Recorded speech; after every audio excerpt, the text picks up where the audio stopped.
একদমই এসএসসির ক্যালেন্ডার অনুযায়ী আজই প্রকাশিত হয়ে গেল এসএসসি এমটিএস রিক্রুটমেন্ট নতুন বিজ্ঞপ্তি 2025।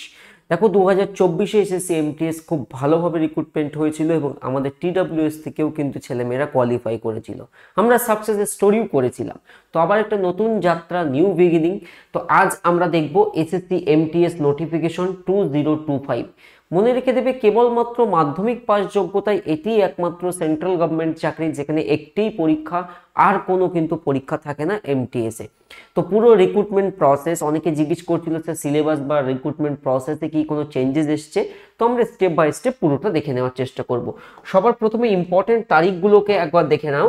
তো এসএসসি এমটিএস মানে multitasking staff non technical, central গভর্নমেন্টের বিভিন্ন ডিপার্টমেন্টে নন টেকনিক্যাল পদে নিয়োগ করা হবে। এর সাথে সাথে হাওয়ালদার থাকবে 2025-এর নিয়োগ। তো ডেট কি থাকছে?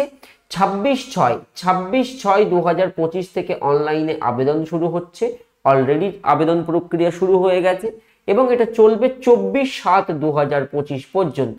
এই সময়ের মধ্যেই এসএসসির যে অফিসিয়াল পোর্টাল, সেখান থেকে তোমাকে আবেদন করতে হবে। তাহলে যদি তুমি দেখো যে লাস্ট ডেট অনলাইনে ফিস পেমেন্ট, সেটা 25/7 থাকছে। তোমরা চেষ্টা করবে 24/7/2025-এর মধ্যেই ফর্ম ফিল আপ করে নেওয়ার এবং ফিস পেমেন্ট করে নেওয়ার, কেননা শেষের দিকে অনেক সময় সার্ভারের ইস্যু হতে পারে। তো ফর্ম ফিল আপ স্টার্ট হয়ে গেছে, যাদের করার প্রবণতা তোমরা ডিলে করবে না, এটাই বলার উদ্দেশ্য। এবার একটা মজার বিষয়, আজকে আমরা কত তারিখে রয়েছি? 27 তারিখ, 27/6। আমাদের এক্সাম কবে? আমরা এখন বর্তমানে জুন মাসের শেষে রয়েছি, তো আমি জুলাই থেকে শুরু করছি। এক্সাম হচ্ছে 20 September. July, August, September. July মাসটা পুরোটা পাবে, আগস্ট মাস পুরোটা পাবে, সেপ্টেম্বরে তুমি 20 দিন পাবে।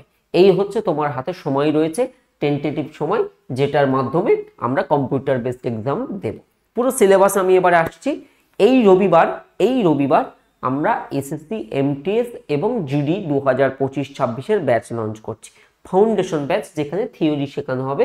তো খুব অ্যাফোর্ডেবল ব্যাচ হবে এবং এক জায়গায় সব সাবজেক্ট পেয়ে যাবে। তো অন্য কোথাও তোমাকে ছুটতে হবে না। আমাদের কোয়ালিটি, এটা নিয়ে কোনো প্রশ্নই উঠবে না, কারণ আমরা দীর্ঘদিন ধরে এইটার সাথে পড়াচ্ছি, এক্সপিরিয়েন্সড। এবারে আমরা আসি নেক্সট মোস্ট ইম্পর্টেন্ট পয়েন্টে। সেটা হচ্ছে এই যে এমটিএস এর মাধ্যমে কি হয়, যারা একদমই জানো না।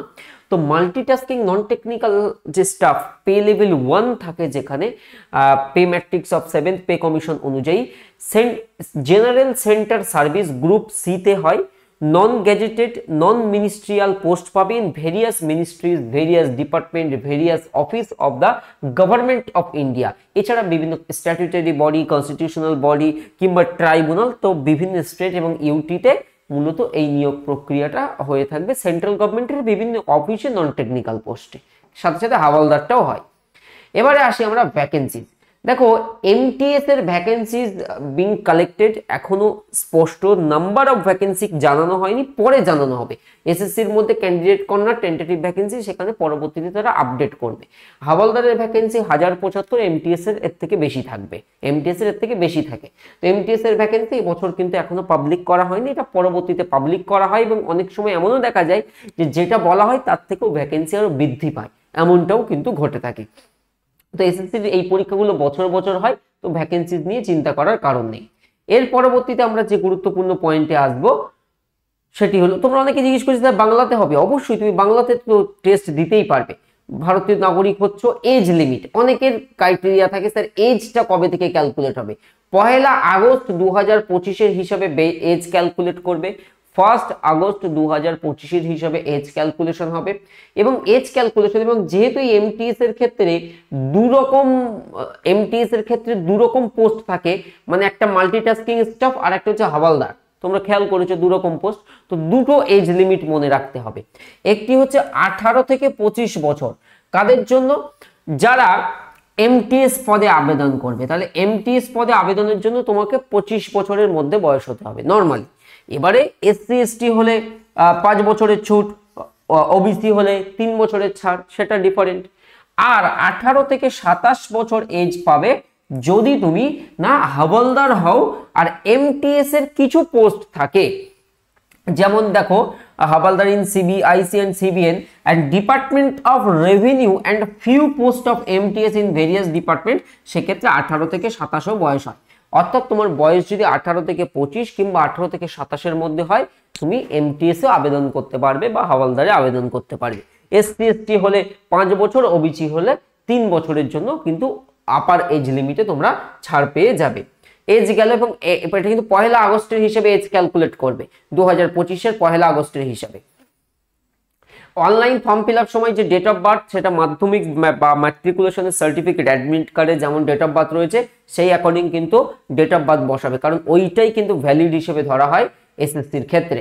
ম্যাট্রিকুলেশন সার্টিফিকেটে যে ডেট অফ বার্থ তোমাদের দেওয়া রয়েছে সেটাই কিন্তু গ্রান্ট হয়ে থাকবে। আচ্ছা, এরপরে আমরা গুরুত্বপূর্ণ পয়েন্টে আসি। অনেক বড় নোটিফিকেশন, আমি ইম্পর্টেন্ট পয়েন্টগুলোকে তোমাদের সুবিধার্থে মার্ক করে দিয়েছি, আমি সেই পয়েন্টে আসছি পরবর্তীতে। Just a second. আর প্রত্যেকে কিন্তু লাইক করে দেবে, আমি সিলেবাসটাও ডিসকাস করে দেবো এই ভিডিওতে, তোমাদের অন্য কোনো ভিডিও দেখার প্রয়োজন হবে না, আমি সিলেবাসটাও তোমাদের সামনে ডিসকাস করব। অ্যাপ্লিকেশন ফি 100 টাকা থাকে। আর এক্ষেত্রে দেখো একটা বিষয়, ওয়েস্ট বেঙ্গল ইস্টার্ন রিজিয়নে পড়বে, দুর্গাপুর বলো, কলকাতা, শিলিগুড়ি, এই সমস্ত জায়গায় তুমি কিন্তু এক্সাম সেন্টার পেয়ে যাবে। এক্সাম সেন্টার, পরীক্ষার কেন্দ্র। এবার অনলাইন ফর্ম ফিল আপের সময় তুমি পরীক্ষা কেন্দ্রগুলো নির্বাচন করবে, তোমার যে কোনো একটা জায়গায় সিট পড়বে, সেখানে গিয়ে তোমাকে পরীক্ষাটা দিয়ে আসতে হবে। এটা বোঝা গেল। এবারে আমরা আসি স্কিম অফ এক্সামিনেশন, যেটা সব থেকে গুরুত্বপূর্ণ বিষয়। আমরা ডেট বুঝে নিয়েছি, এবার আমরা দেখি স্কিম অফ এক্সামিনেশন, কারণ বহু ছাত্রছাত্রীর না এইটা নিয়ে ডাউট ছিল যে এক্সাম কোন ভাষায় হবে, এক্সামের সিলেবাস কি চেঞ্জ হবে। দেখো, for the post of MTS multitasking staff, MTS এর ক্ষেত্রে examination will consist of a computer based examination, CBE হয়, কম্পিউটার বেসড এক্সামিনেশন হয়। আর হাওলদারের ক্ষেত্রে তোমার তো এই সিবিই হবেই, মানে কম্পিউটার বেসড টেস্ট হবেই, তার পাশাপাশি পিইটি অ্যান্ড পিএসটি এই দুটো দিতে হবে। বাট এমটিএস একটাই এক্সাম, এখানে কোনো ইন্টারভিউ, এখানে কোনো টাইপিং টেস্ট কিচ্ছু হয় না, শুধু এমটিএস একটাই এক্সাম। 14.2 পয়েন্টটা দেখো, কম্পিউটার বেসড এক্সামিনেশন হিন্দি ইংলিশে তো হয়েই আসছিল বরাবর, এখন 13 রিজিনাল ল্যাঙ্গুয়েজ এই কয়েক বছর হলো চালু হলো, যার মধ্যে বেঙ্গলি তুমি পেয়ে যাচ্ছ। অর্থাৎ এমটিএস এর কিন্তু আরেকটা জিনিস বলে রাখি, এমটিএস এর এটা 25-এর রিক্রুটমেন্ট, 24 সালে রিক্রুটমেন্ট যেটা হয়েছিল তোমাদের অল শিফটের আমরা পিওয়াইকিউ কিন্তু আমাদের ব্যাচে আমরা ইনক্লুড করব, এটা কিন্তু তোমাদেরকে জানিয়ে রাখলাম। এসএসসি এমটিএস এর অল শিফটের কোশ্চেন্স পেপার আমাদের কাছে আছে, যেটা তোমাদেরকে প্র্যাকটিস করাবো, কারণ ওটা প্র্যাকটিস না করলে তুমি এমটিএস এক্সাম ক্র্যাক করতে পারবে না। এমটিএস এর জন্য তোমার প্রিভিয়াস ইয়ার কোশ্চেন প্র্যাকটিস করা অত্যন্ত অত্যাবশ্যকীয় একটা পার্ট। তো পরীক্ষা তুমি বাংলাতে পাবে, এটা নিয়ে চিন্তার কোনো কারণ নেই। এবারে আমরা আসি কম্পিউটার বেসড এক্সামের সিলেবাস। সিলেবাসে কোনো পরিবর্তন হয়নি, এটা নতুন সিলেবাস, এই সিলেবাসটা সবেই তো পরিবর্তন হলো, কয়েকদিন হলো, তো এই সিলেবাসটাই থাকছে, এখানে কোনো চেঞ্জ হয়নি।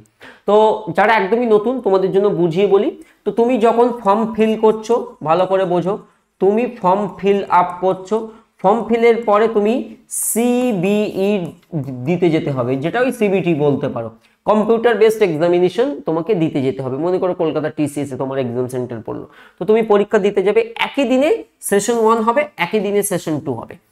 যেহেতু ঘাবড়ে যেও না যে সেশন 1 পাস করব তারপর সেশন 2, এরকম না, একই দিনে, একদিনেই সেশন 1 এর পরীক্ষা, একদিনেই সেশন 2 এর পরীক্ষা। সেশন 1 এ তোমার হবে maths, numerical and mathematical ability session 1 এ, আর থাকবে তোমার reasoning ability and problem solving, অর্থাৎ ম্যাথস এবং রিজনিং থাকবে সেশন 1। অর্থাৎ পরীক্ষার সেন্টারে যাবে, প্রথমেই তোমার সামনে ম্যাথস আর রিজনিং এর টেস্ট হবে। 20টা ম্যাথ থাকবে 60 নম্বরের জন্য, 3 20 60, 20টা রিজনিং থাকবে 60 নম্বরের জন্য, 3 20 60। এর জন্য তুমি 45 মিনিট সময় পাবে, 45 মিনিট সময় পাবে, বোঝা গেল? তবে মজার বিষয় এই জায়গায়, এই 60 আর 60 120-র মধ্যে তুমি যদি 100 পাও কোনো কাজে আসবে না, কারণ এটা থাকবে কোয়ালিফাইং ইন নেচার, তোমাকে কেবল পাস করতে হবে, এর নম্বর যোগ হবে না। কোনটার নম্বর যোগ হবে? জেনারেল অ্যাওয়ারনেস আর ইংলিশ আর জিকেতে যদি তুমি স্ট্রং হতে পারো, এই চাকরিটা তোমার। 25টা থাকবে 3 25 75, 25টা থাকবে 3 25 75, এখানেও থাকবে 45 মিনিট। অনেকে জিজ্ঞেস করে স্যার এটা যেদিন হবে এটাও সেদিন, হ্যাঁ, এই 45 মিনিট হয়ে যাবে, তারপর সেশন 2 উইন্ডো ওপেন হবে, যেখানে জিএ এবং তোমার ইংলিশের প্রশ্নগুলো পরপর আসতে থাকবে। আর কি কি তথ্য আমাদের জানতে হবে? দুটো সেশনে হবে, সেশন 1 এন্ড সেশন 2 দুটো সেশনই তোমাকে দিতে হবে। দুটো সেশনই কিন্তু ম্যান্ডেটরি। প্রথম সেশন হয়ে যাবে, তারপরে মানে ম্যাথস আর রিজনিং হয়ে যাবে, সিস্টেম ক্লোজ হয়ে নতুন কোশ্চেন পেপার আসবে অটোমেটিক্যালি তোমার এই টেস্টের জন্য, পরবর্তী ধাপের জন্য। এবারে বলি no negative marking in session 1, অর্থাৎ ম্যাথস আর রিজনিং যে জায়গায় নম্বর যোগ হবে না সেই জায়গায় সেশন 1-এ কিন্তু কোনো নেগেটিভ মার্কিং থাকবে না। অর্থাৎ তোমরা যে 20-40টা প্রশ্ন থাকবে, এই 40টা প্রশ্ন ম্যাথস আর রিজনিং, 20টা ম্যাথস 20টা রিজনিং, এই 40টা প্রশ্ন তুমি যদি ভুল ভালো করে ফেলো কোনো অসুবিধা নেই, এটা কোয়ালিফাইং ইন নেচার এবং এখানে কোনো নেগেটিভ মার্কিং নেই। There will be no negative marking, এখানে কোনো নেগেটিভ মার্কিং থাকে না। কিন্তু মজার বিষয় সেশন 2 যেখানে জিএ এবং ইংলিশ থাকে, এই জায়গায় কিন্তু নেগেটিভ মার্কিং থাকবে 1 mark for each wrong answer. কারণ সঠিক উত্তর দিলে তুমি পাবে 3 নাম্বার, 25টা প্রশ্ন থাকবে, 3 25 75 নাম্বার। আর তুমি যদি ভুল দাও 0 তো পাবে না, -1 হয়ে যাবে। এইরকম ভাবে অ্যান্সার করার সময় মাথায় রেখে দেবে যে সিবিটিতে আমার অঙ্ক রিজনিং এ নেগেটিভ মার্কিং নেই, নেগেটিভ মার্কিং আছে কিন্তু আমার জিএ আর ইংলিশে। এরপরে ফর্ম ফিল আপ করবে, পরীক্ষা দেবে, অ্যান্সার কি বেরোবে, অ্যান্সার কি চেক হবে। এই হচ্ছে সিলেবাস। সিলেবাস ধরে একদম অথেন্টিক ওয়েতে আমরা ব্যাচ কমপ্লিট করব এই রোববার। এই রবিবার কিন্তু আমাদের ব্যাচ লঞ্চ হচ্ছে, সবাইকেই ইনভাইট করে রাখলাম ব্যাচ লঞ্চ ভিডিও দেখার জন্য। অ্যাফোর্ডেবল ফিজে থাকবে এবং এক জায়গা থেকেই বাংলাতে প্রিপারেশন করতে পারবে। নিউমেরিক্যাল আর ম্যাথামেটিক অ্যাবিলিটির মধ্যে তোমার যে সমস্ত চ্যাপ্টার করতে হবে, বডম্যাস ফলো করে simplification, arithmetic operation, decimal fraction, relationship between number, তারপরে geometric figure, distance time, lines and angle, discount, profit loss, work time, direct and inverse proportions, average, simple interest. তো এই সমস্ত চ্যাপ্টার থাকবে, এটা MKD Das রয়েছেন, উনি তোমাদেরকে দেখিয়ে দেবে। রিজনিং এর ক্ষেত্রে problem solving, analysis, non verbal reasoning, diagram, figure, তারপর অ্যালফানিউমেরিক সিরিজ থেকে শুরু করে পুরো কোডিং ডিকোডিং জাম্বলিং যত যে চ্যাপ্টার আছে হবে। জি এর মধ্যে দেখো আমাদের কি কি পড়তে হচ্ছে, history, geography, art, culture, most important part, civics চলে গেল, ইকোনমিক্স হয়ে গেল, general science and environmental studies up to 10th standard level. দশম মানের তোমাকে এই জিএ পার্ট পড়তে হবে। আমি তো আছি, চিন্তার কারণ নেই। ইংলিশের ক্ষেত্রে সিনো অ্যান্টো থেকে শুরু করে তোমাকে কারেক্ট ইউজ মানে গ্রামার ভোকাব পার্ট পুরো থাকবে, কম্প্রিহেনশন থাকবে, একটা প্যারাগ্রাফ দেওয়া হবে এবং সেখান থেকে কোশ্চেন্স বিল্ড করা হয়ে থাকবে, এই সমস্ত বিষয়। এবারে ফিজিক্যাল এফিসিয়েন্সি, এটা এমটিএস হাওলদারের জন্য, এই হাওলদারদের জন্য, হাওলদার যারা দেবে তাদের জন্য। নর্মালি এমটিএস এর জন্য শুধু একটাই পরীক্ষা হবে, এই পরীক্ষাতে পাস করতে পারলেই হয়ে যাবে, ঠিক আছে। আচ্ছা, এবারে একটা কথা বলি, যে লাইভ ব্যাচ করতে চাইছো না, আমাদের এই রোববার থেকে লাইভ ব্যাচ শুরু হবে এবং সেই লাইভ ব্যাচে আমরা নতুন করে আবার পড়ানো শুরু করব। এখন যদি কোনো ছাত্র বা ছাত্রীর মনে হয় যে স্যার আমি লাইভ ব্যাচ করব না, আমি রেকর্ডেড ব্যাচ নেব, তাহলে তুমি আমাদের অ্যাপে পেইড কোর্স ওপেন করো। আমি ওয়েবসাইটে দেখাচ্ছি, অ্যাপে পেইড কোর্স ওপেন করো, করলে তুমি এসএসসি ফাউন্ডেশন 25-26 ব্যাচ পেয়ে যাবে। এই ব্যাচটা কমপ্লিট করে, এই ব্যাচটা এখনো রানিং আছে, এই ব্যাচটা এখনো চলছে, আর কিছুদিনের মধ্যে ক্লাস শেষ হয়ে যাবে। এই ব্যাচটা জয়েন করবে, তাহলে এক জায়গায় সমস্ত কন্টেন্ট পেয়ে যাবে, এটা যেটা রেকর্ডেড ভার্সনে করবে। আর নতুন যে আমাদের ফ্রেশ ব্যাচ এই রবিবার আমরা লঞ্চ করছি, তাহলে অপেক্ষার অবসান, আমরা একসাথে প্রিপারেশন করবো। আর সালের সব প্রশ্ন আছে, বাংলা ভাষায় অল শিফটের কোশ্চেন পেপার তুমি পাবে না, জোর গলায় বলে গেলাম।